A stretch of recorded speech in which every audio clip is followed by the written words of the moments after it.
नमस्कार, बहुत स्वागत है आपका सितारों की चाल में। मैं हूं आपके साथ अमित शर्मा। इस कार्यक्रम में हम आपको बताएंगे कैसा बीतेगा आपका आज का दिन और जानेंगे आज के विषय के बारे में। और मेरे साथ इस समय भोपाल से जुड़ चुके हैं ज्योतिषाचार्य पंडित अरविंद तिवारी जी। पंडित जी, आपका बहुत बहुत स्वागत है इस कार्यक्रम में।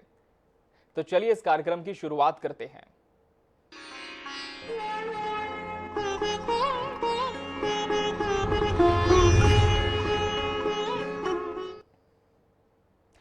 सबसे पहले जान लेते हैं कि आज का पंचांग क्या कहता है। पंडित जी, क्या है आज का पंचांग और ग्रह गोचर? बिल्कुल INS 24/7 के सभी दर्शकों को मेरा बहुत बहुत नमस्कार। और बिल्कुल हम शुरुआत करते हैं आज के पंचांग को लेकर। आज बहुत बड़ा दिन है, तो तीन तीन बहुत शुभ तिथियां पड़ रही हैं। तो शुरुआत करते हैं आज के पंचांग से।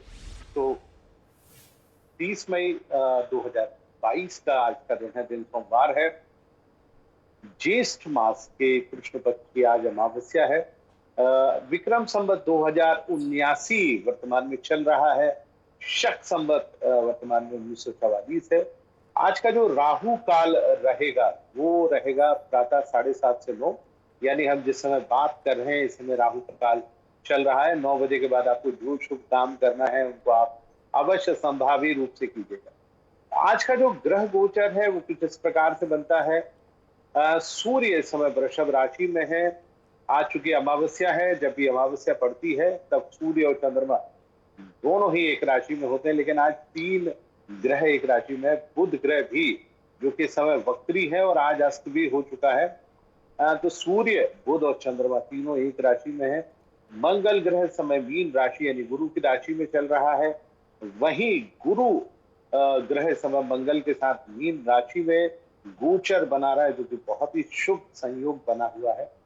वहीं हम बात करते हैं शुक्र ग्रह की, तो वह राहु के साथ मेष राशि में गोचररत है। वहीं शनि की हम बात कर लेते हैं, जिनका आज जन्मदिन भी है शनि महाराज का। वो इस समय अपनी स्वयं की राशि यानी अपनी मूल त्रिकोण की राशि, जिसको कुंभ राशि कहा जाता है, उसमें गोचर कर रहे हैं। वही केतु ग्रह इस समय तुला राशि में है। तो ये था आज का पंचांग और आज का ग्रह गोचर। जी, और हम दर्शकों को बता दें कि हमारी फोन लाइंस खुल चुकी हैं। किसी भी समस्या का ज्योतिषीय परामर्श आप चाहते हैं, कोई प्रश्न है आपके मन में ज्योतिष से संबंधित जिसे आप दूर करना चाहते हैं, तो स्क्रीन पर लगातार हमारे नंबर्स फ्लैश हो रहे हैं जिन पर आप फोन कर सकते हैं और हमसे जुड़कर पंडित जी से अपना प्रश्न आप पूछ सकते हैं। बढ़ते हैं आज के विषय की ओर। पंडित जी, आज 2 से 3 बहुत खास चीजें हैं। सबसे पहले आज शनि जयंती है, सोमवती अमावस्या भी है, वहीं वट सावित्री सावित्री का व्रत भी आज रखा जाएगा। सबसे पहले हम आपसे जानते हैं कि आज के दिन की क्या कुछ महत्ता है। देखिए, आज 3 बहुत, जैसा आपने बताया कि 3 बहुत महत्वपूर्ण दिन हमारे सामने है। देखिए, आज अमावस्या है, ज्येष्ठ मास की अमावस्या। देखिए, 12 महीनों में जो सबसे बड़ा महीना माना जाता है उसको ज्येष्ठ ज्येष्ठ का महीना माना जाता है। कि आप ज्येष्ठ के महीने में अपने जीवन के सारे वो काम हैं जिनको आप कर सकते हैं। मैं आपको बताना चाहूंगा, जेठ का महीना जैसा कि मैंने पहले भी कहा कि सबसे बड़ा महीना होता है और हमारे जीवन में सबसे ज्यादा महत्वपूर्ण भी होता है, क्योंकि आज अमावस्या की तिथि है, अमावस है। आज ज्येष्ठ मास की कृष्ण पक्ष की अमावस्या को शनि महाराज जो थे वो भगवान सूर्य नारायण, यानी हम जिनको कहते हैं कि सूर्य भगवान के पुत्र थे, जिनका जन्म माता छाया के गर्भ से हुआ था। आज बहुत बड़ा। तीसरा मैं एक एक करके सभी को विस्तार से बताऊंगा, लेकिन हमारे दर्शकों को प्रारंभिक रूप से बता देता हूँ। तीसरा दिन है वट सावित्री का। वट माने बरगद का जो पेड़ होता है, जिसको वट वृक्ष भी कहा जाता है। इसमें भगवान की त्रिमूर्ति का निवास होता है, यानी उसकी जो जड़ होती है उसमें ब्रह्मा निवास करते हैं, और उसकी जो छाल होती है उसमें भगवान विष्णु का निवास होता है, और उसकी जो जटाएं होती है वो भगवान शिव के समान होती है। यानी एक ही पेड़ जिसमें 3 देवताओं का निवास होता है, इसको हम बरगद कहते हैं। बट सावित्री इसलिए कहा जाता है कि आज सावित्री ने अपने पति सत्यवान की रक्षा की थी यम के हाथों। चूंकि यम उनको हट लेके जा रहे थे, तो उन्होंने आज बट वृक्ष की पूजा की थी, इसलिए आज बट सावित्री का भी दिन है। महिलाएं आज के दिन अपने पति की लंबी आयु के लिए न केवल व्रत रखती हैं, अपितु उनकी जीवन में उन्नति की कामना भी करती हैं। तो आज का दिन तीनों व्रतों के हिसाब से बेहद महत्वपूर्ण। बिल्कुल। सबसे पहले हम जानेंगे पंडित जी आपसे शनि जयंती के बारे में। शनि जयंती आज है, किस तरह के उपाय इस दिन हम कर सकते हैं?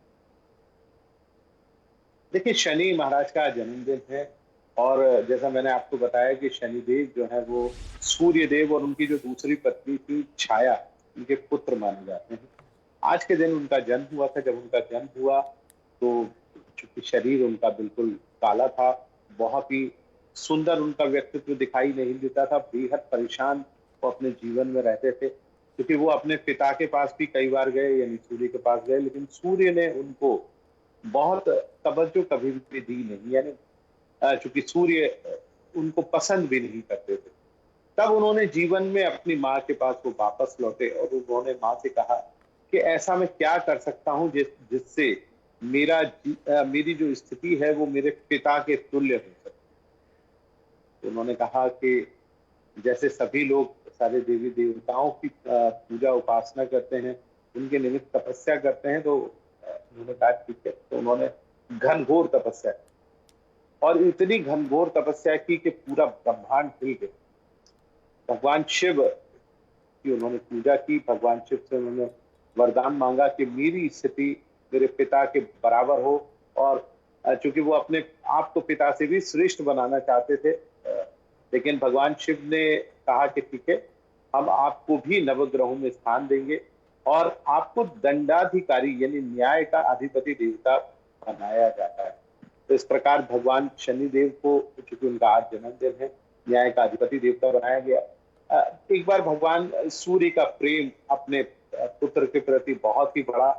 तो जैसा कि हम सभी जानते हैं कि हनुमान जी महाराज भगवान सूर्य के शिष्य थे, तो उन्होंने दक्षिणा में कहा कि भाई मेरा पुत्र मेरे पास आता नहीं, ना ही मेरे से बातचीत करता है, वो इतना बड़ा दंडाधिकारी हो गया लेकिन अभी भी अपने पिता के प्रति उसका प्रेम जागृत नहीं हुआ। तो हनुमान जी महाराज उनके पास गए और उनसे बहुत अनुनय विनय की, लेकिन वो नहीं माने। बाद में द्वंद्व युद्ध हुआ। द्वंद्व युद्ध के बाद जब वो अपनी पूंछ में बांध कर उनको सूर्य नारायण के पास ले गए, उन्होंने अपनी गलतियों की क्षमा मांगी, पिता और पुत्र के बीच में उन्होंने मेल कराया। बाद में हम सभी जानते हैं कि जब उनको बहुत सारे घाव हो गए थे और शनि महाराज की भगवान हनुमान जी से लड़ाई में उनका जो बायां पैर है वो भी टूट गया था, जिसके कारण शनि लंगड़ा कर चलते हैं। इसलिए शनि की जो चाल है वो सबसे धीमी है, जिसको हम ढैया शनि के रूप में जानते हैं। अर्थात वो 2.5 वर्ष एक राशि के ऊपर हमेशा गोचर करते हैं। जैसे वर्तमान में इस समय वो अपने मूल त्रिकोण की राशि यानी कुंभ में गोचर कर रहे हैं। इसलिए पूरी देश दुनिया में शनि अपना उतना अशुभ प्रभाव नहीं दिखाते जितना वो दिखाना चाहिए। तो जैसे कि उसमें कथा में यह भी आता है कि शनि महाराज के उन घावों को दूर करने के लिए हनुमान जी महाराज ने उनके ऊपर कड़वा तेल यानी सरसों के तेल का लेप किया, जिसके चलते उनके सारे घाव छूमंतर हो गए। इसलिए आज शनि जयंती के दिन हम भगवान शनिदेव पर तिल का तेल, क्योंकि तिल में शनि का निवास होता है, या सरसों का तेल वो चढ़ाया जाता है। मैं अपने सभी दर्शकों से ये कहूंगा कि आप दिन में भगवान शनिदेव की पूजा अर्चना बिल्कुल भी मत कीजिएगा, क्योंकि शनि की पूजा अर्चना केवल और केवल सायंकाल में होती है, जब सूर्य अपने अस्ताचल को चले जाते हैं, अर्थात 6 बजे के उपरांत जब प्रदोष काल होता है, आप वहां से पूजा अर्चना करें। भगवान शनिदेव का चूंकि आज जन्मदिन है, न्याय के देवता हैं, जिन लोगों के ऊपर शनि की साढ़े साथी चल रही है इस समय 3 राशियों के ऊपर, मकर, कुंभ और मीन। तो ये राशियां शनि के साढ़े साथी से प्रभावित हैं और 2 राशियां शनि के ढैया से। एक कर्क जिसके ऊपर अष्टम ढैया है, दूसरी राशि है वृश्चिक जिसके ऊपर चौथा ढैया। तो ये चौथा और अष्टम ढैया वाले लोगों के लिए आज का दिन शनि के को मनाने का दिन है। मैं आपको कुछ छोटे से उपाय बता देता हूं, आप करेंगे तो निसंदेह शनि महाराज आपसे अवश्य प्रसन्न होंगे। सबसे पहला उपाय, आप सायंकाल जब भी सायं यानी शाम का समय हो तो आप शनि महाराज के मंदिर में जाएं, उनके ऊपर तिल या सरसों का तेल चढ़ाएं। उसके साथ साथ उनको काले रंग के वस्त्र हमेशा भेंट किए जाते हैं, तो काले रंग का वस्त्र आप ले जाएं और काले रंग का वस्त्र ले जाएं। उसके साथ साथ क्योंकि उनके ऊपर उनको काला तिल और काली उड़द जो कि साबुत होती है उसको भी भेंट करने का विधान है। तो आप कपड़े के ऊपर काले रंग की तिल और काले रंग की उड़द को भेंट अवश्य कीजिएगा। इसके बाद तिल के तेल से या सरसों के तेल से आप उनको उनकी आरती अवश्य कीजिए। और उसके साथ साथ देखिए, आपने किसी को आमंत्रित किया है तो आप उसको मीठा भी खिलाइए। शनि महाराज को उड़द से बनी हुई मिठाइयां बहुत पसंद है। ऐसा नहीं कि वो केवल तिल का तेल ही चढ़वाते हैं। जैसे आपको मीठा पसंद है, आपको इत्र और सुगंध पसंद है, वैसे ही भगवान को भी मीठा पसंद है। तो आप उनको उड़द की दाल से बनी हुई कोई भी मिठाई, खासतौर से बाजार में इमरती जो लाल रंग की होती है, जो कि उड़द से बनी हुई होती है, आप जरूर लेकर जाइए। 100 ग्राम, 125 ग्राम, हमेशा सवा के उसमें ले जाइए। 125 ग्राम, 250 ग्राम, 750 ग्राम या सवा किलो के आसपास आप उनको भेंट करिए और वो पूरा प्रसाद जो भी गरीब वहां पर बैठे हुए हैं उनको आप वहां पर बांट दीजिए। इसके साथ साथ भगवान शनि को प्रसन्न करने का एक और बहुत सुंदर सा मंत्र मैं अपने दर्शकों को बताना चाहूंगा।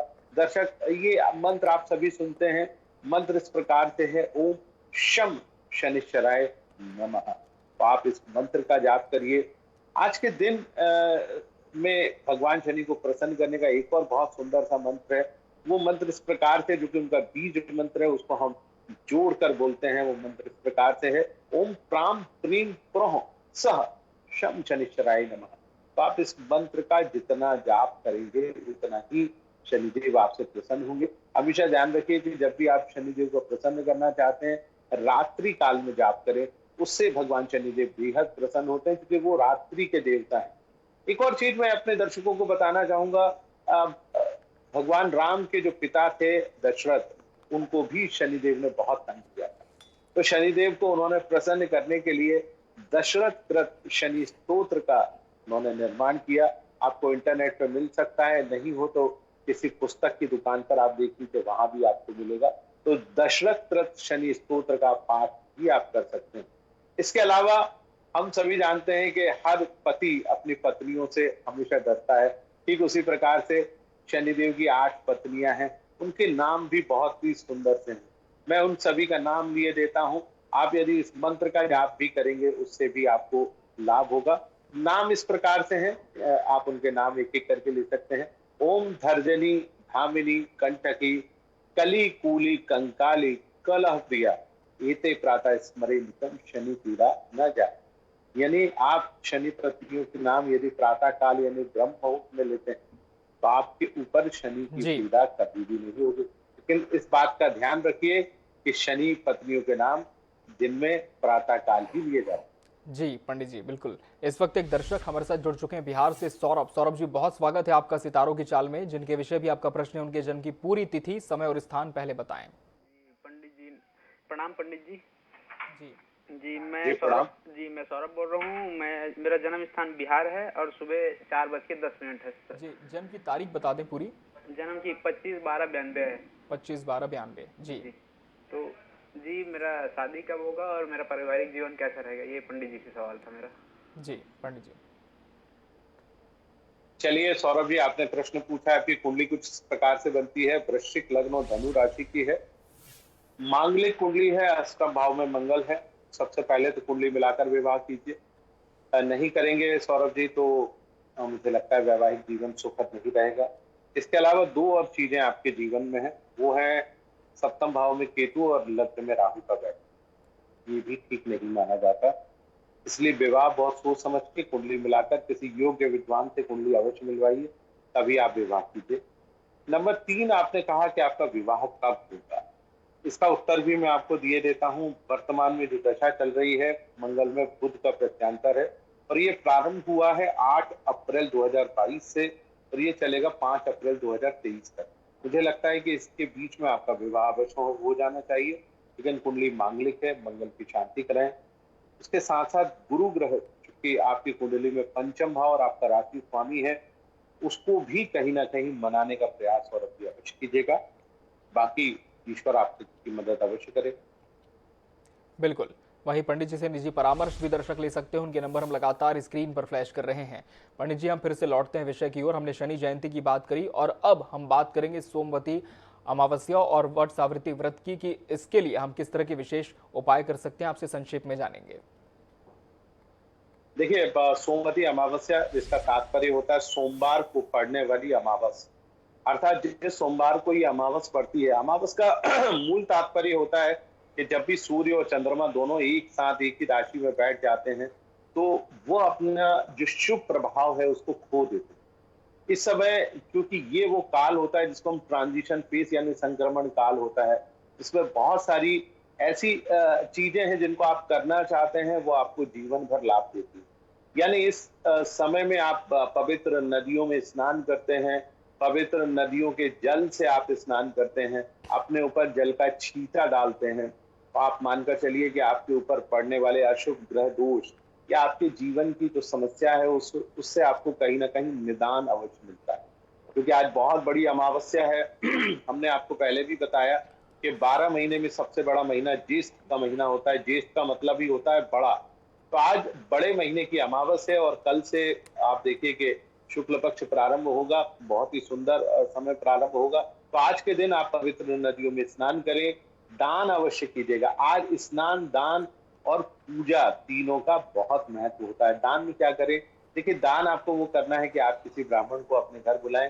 यदि आप घर नहीं बुला सकते हैं तो ब्राह्मण को आप अन्न दान करें, उसके साथ गेहूं, चावल, घी, तिल और इसके अलावा दाल या जो भी मीठा आप दे सकते हैं। आप मीठा नहीं हो तो गुड़ या शक्कर भी आप दे सकते हैं, तो इसको आप अवश्य दान कीजिएगा। इसके अलावा जो भी आपको नदी किनारे या मंदिरों के पास में आपको भिखारी दिखे जो कि बेहद कमजोर स्थिति में हो, आप उनको वस्त्र दान भी कर सकते हैं, आप उनको भोजन भी करा सकते हैं। यानी जो भी भोजन आपके घर में बना है या बाजार से लेकर आके उनको भोजन का दान करिए, इससे आपको लाभ होगा।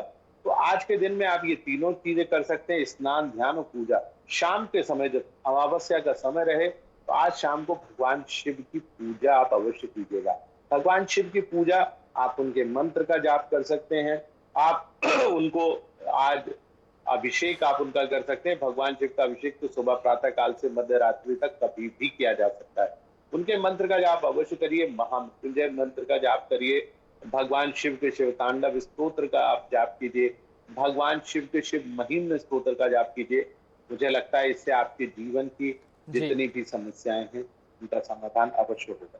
जी पंडित जी, इस वक्त एक दर्शक हमारे साथ जुड़ चुकी हैं अलवर से मीणा। मीणा जी, बहुत स्वागत है आपका इस कार्यक्रम में। जन्म की पूरी तिथि, समय और स्थान बताएं। हाँ पंडित जी, मेरा 20 नवंबर जी 63 जी सुबह 4:30 बजे जी अलवर राजस्थान में हुआ है। जी, प्रश्न करें। प्रश्न यह है कि पंडित जी बहुत परेशान हूँ, अभी तक सुख ही नहीं आया जिंदगी में। 2 बच्चे हैं, दोनों शादी नहीं किए हैं, पति बीमार रहते हैं, कब आएगा मेरी जिंदगी में सुख? जी, चलिए, आपके जीवन की समस्या का हम समाधान किए देते हैं। जो आपने हमको कुंडली बताई है वो इस प्रकार से 20/11/1963 सुबह 4:30 बजे अलवर राजस्थान। कुंडली बनती है तुला लग्न और धनु राशि की। आपने कहा कि आपके दोनों बच्चों का अभी तक विवाह नहीं हो पाया। इसके पीछे का सबसे पहला कारण बता देता हूँ, मंगल जो कि द्वितीय भाव में बैठा है बुध, शुक्र और सूर्य के साथ। मंगल की चौथी दृष्टि आपके संतान भाव पर पड़ रही है, जिसके कारण आपकी संतान परेशान। दूसरा, आपने कहा आपको जीवन में सुख नहीं मिला, उसके पीछे का कारण है शनि चौथे भाव में मकर राशि में बैठे हैं, उसके कारण आप सुखी नहीं रह पाए। तीसरा और सबसे महत्वपूर्ण चीज, आपकी कुंडली में केतु तीसरे भाव में चंद्रमा के साथ युति बनाकर पड़ा हुआ, जिसके कारण आपके नजदीकी लोग, आपके आसपास के लोग, आपके परिवार के लोग, आपके मित्र परिजन, यही सबसे ज्यादा आपको तंग करते हैं। मीना जी, आप अपने कुंडली का को बहुत विस्तार में पढ़वाइएगा, तभी आपके कुंडली का समाधान निकल पाए। बिल्कुल। वही निजी परामर्श के लिए भी दर्शक पंडित जी से संपर्क कर सकते हैं। उनके नंबर हम लगातार स्क्रीन पर दिखा रहे हैं। पंडित जी, अब हम बढ़ते हैं दैनिक राशिफल की ओर। शुरुआत कर लेते हैं मेष राशि के साथ। बिल्कुल, आज शुरुआत कर लेते हैं मेष राशि की। तो मेष राशि वाले जातकों का दिन आज सामान्य है। अनावश्यक परेशानी आज आपके सम्मुख आ सकती है। घरेलू परेशानियां खासतौर से बनी रहेंगी, क्योंकि द्वितीय भाव में इस समय सूर्य, बुध और चंद्रमा तीनों एक साथ बैठे, इसके चलते आप परेशान रहेंगे। ये परेशानी 13-14 जून तक है, तो बहुत प्यार और बहुत धैर्य से आप इन समस्याओं से निकलने की कोशिश करें। अगली राशि की हम चर्चा करते हैं, वो है वृषभ राशि। वृषभ राशि वाले जातकों का दिन आज बहुत बेहतर है, सितारे शानदार है, कामकाज की स्थिति बढ़िया रहेगी, मन आपका बेहद प्रसन्न बना रहेगा, कामकाज भी बढ़िया रहेगा। प्रेम संबंधों के लिए दिन भी आज बेहद खास बने। अगली राशि की हम चर्चा करते हैं, वो है मिथुन राशि। मिथुन राशि वाले जातकों का दिन आज बेहद कमजोर सा है। देखिए 12वें भाव में सूर्य, बुध और चंद्रमा तीनों एक साथ बैठे हैं, इसके चलते परेशान आप बने रहेंगे, मानसिक परेशानी रहेगी और मुझे लगता है कि शारीरिक भी हो सकती है, तो थोड़ा ध्यान रखते हैं और प्रेम संबंधों से बचने की कोशिश करें। अगली राशि की बात करते हैं, वो है कर्क राशि। कर्क राशि वाले जातकों का समय की अनुकूलता तो जारी है, परंतु आप अपने स्वास्थ्य का ध्यान अवश्य रखिए। देखिए अष्टम भाव में शनि बैठा हुआ है, जिसके चलते आपकी सेहत कहीं ना कहीं गड़बड़ा सकती है। प्रेम संबंधों के लिहाज से आज का दिन बहुत शानदार बना है। अगली राशि की हम बात करते हैं, वो है सिंह राशि। तो सिंह राशि वाले जातकों का समय बहुत बेहतर है। देखिए दशम भाव में सूर्य, बुध और चंद्रमा बैठे हैं। कार्य क्षेत्र को लेकर आप यदि परेशान हैं, कोई जरूरी काम करना है, तो उसके लिए समय बहुत ही बेहतर बना हुआ है, तो आप इस अच्छे समय का भरपूर तरीके से लाभ उठाएं। अगली राशि की चर्चा करते हैं, वो है कन्या राशि। कन्या राशि वाले जातकों का समय धीरे धीरे आपके पक्ष में आ रहा है। देखिए चंद्रमा का गोचर भाग्य स्थान में हो चुका है, जिसके चलते आने वाले दिन आपके बहुत बेहतर होंगे। लेकिन अभी चूंकि बुध अस्त है, जिसके चलते 3 जून तक थोड़ा सा परेशान आप बने रह सकते हैं, थोड़ा ध्यान रखिए। अगली राशि की हम बात करते हैं, वो है तुला राशि। तुला राशि वाले जातकों का दिन आज ठीक नहीं है। देखिए अष्टम भाव में सूर्य, बुध और चंद्रमा बैठे हैं, जिसके चलते कामकाज में परेशानी आएगी, मन अप्रसन्न बना रहेगा, कोई भी काम सही प्रकार से नहीं हो, थोड़ा सा ध्यान रखिए और प्रेम संबंधों से तो बचने की पूरी कोशिश आप अवश्य कीजिए। अगली राशि की चर्चा करते हैं, वो है वृश्चिक राशि। वृश्चिक राशि वाले जातकों का दिन बेहद शानदार है। सितारों की चाल न केवल आपके पक्ष में, आपकी कुछ संबंधों के आधार पर सफलता आपको प्राप्त अवश्य होगी। कामकाज की स्थिति बहुत ही बेहतर बनी रहेगी। प्रेम संबंधों के लिए दिन आज बेहद खास बना हुआ है। अगली राशि यानी धनु राशि की बात करते हैं, तो धनु राशि वाले जातकों का समय बहुत शानदार है। लोग न केवल आपके कार्यों की प्रशंसा करेंगे, अपितु आपका ध्यान भी बेहद रखेंगे। अच्छा समय है, तो इसका पूरा लाभ उठाएं। आने वाले 2-4 दिन में जो भी जरूरी काम है, उनको तेजी से संपन्न अवश्य करें। बात करते हैं अगली राशि यानी मकर राशि। मकर राशि वाले जातकों का समय बहुत बढ़िया होता जा रहा है। देखिए अभी चंद्रमा पंचम भाव में है, 2 दिन के बाद छठे भाव में होगा, तो ये पूरा सप्ताह आपके लिए बहुत बेहतर है। तो आप इस सप्ताह में जो भी काम करना चाहते हैं, उनको आप सोच समझ कर करें। हालांकि आज से प्रेम संबंध सामान्य अवश्य हो। अगली राशि की चर्चा करते हैं, वो है कुंभ राशि। कुंभ राशि वाले जातकों का दिन आज बेहद कमजोर है। देखिए चौथे भाव में सूर्य, बुध और चंद्रमा तीनों बैठे। कामकाज उतार चढ़ाव से भरा बना रहेगा, मन अप्रसन्न बना रहेगा, सुख में कमी होगी और परिवार को लेकर चिंता बढ़ सकती है, थोड़ा ध्यान रखें। अंतिम राशि यानी मीन राशि की हम बात करते हैं, तो मीन राशि वाले जातकों का समय बेहद शानदार। देखिए आपका राशि स्वामी गुरु आपकी राशि में है, लेकिन आपकी राशि से 12वें भाव में इस समय जो बैठे हुए हैं, वो ग्रह आपको थोड़ा सा तंग करेंगे, लेकिन संतान और प्रेम संबंधों में आज आपको अवश्य लाभ प्राप्त होगा। तो कुल मिलाकर समय बेहद शानदार है, इसका भरपूर तरीके से लाभ अवश्य उठाइए। जी, तो ये था दैनिक राशिफल 12 राशियों का। पंडित जी आपका बहुत बहुत धन्यवाद इस कार्यक्रम में हमसे जुड़ने के लिए और इस विषय पर दर्शकों को विस्तार से जानकारी देने के लिए। और इसी के साथ सितारों की चाल में फिलहाल इतना ही, दीजिए इजाजत, नमस्कार।